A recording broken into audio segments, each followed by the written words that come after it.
shut ourselves away. So nobody would know what we are. Every sound the house makes, I hear them. They won't wait much longer. Stop. It hurts my eyes. Do you believe that two people can do something so unnatural that it leaves a stain on them? And that the stain goes on to their children? And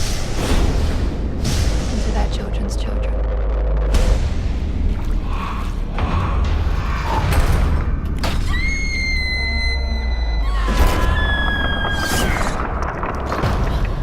Say it and make us sick again.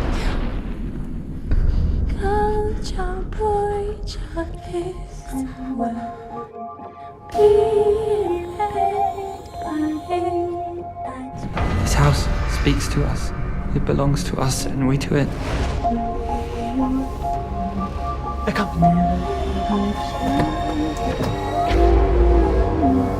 The parents were suicides. Drowned, all of them. This is where Edward found them. Something was broken in him. He's never left the house since. Just two little children, too young to know what they were. Tomorrow I leave, with or without you. I won't stay and become what they did. I know what you're like, you and your family. Washing the filth out of your sheets, your parents and the ones before them. And you think I don't know what goes on in that place.